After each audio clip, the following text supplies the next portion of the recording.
Police हाथरू खसवाक चेष्टा करुवा बेले चलीगला दुर्षम आरोपीर जीवन। आसतु जानिबा एहार सर्विशेष खबर विषय। आसामर नगाँव जिले में जड़े 14 वर्षर बालिका सह होइथिबा गणदुर्षम घटनार मुख्य अभियुक्त तफजुल इस्लामर मृत्यु होइछि।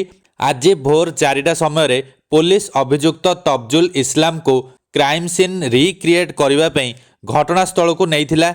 एही समय खसी पलाइबाकू चिंता करी अभियुक्त पाखरे थिबा केनाल को डेई पड़िथिला। हेले खसी पलाइबा परिवर्ते पानी अधिक थिबारु अभियुक्त पानी रे बुड़ी प्राण हराइथिबा सामना को आसीछि।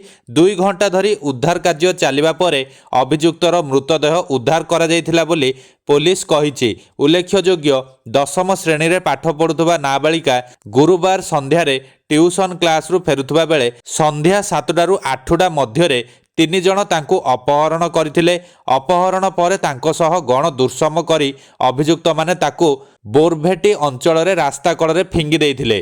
प्राय 1 घंटा पर स्थानीय लोक माने पीड़िता को उलग्न और चेताशून्य अवस्था रे पाइथिले। एही घटना संपर्क में स्थानीय बासिंदा पुलिस को सूचना देबा परे नाबालिका को डाक्टरी परीक्षा पे पठाई दिया जायतिला। तदंत पर अभियुक्त तफजुल को पुलिस गिरफ करथिबा बेले एबे तार मृत्यु घटिछि।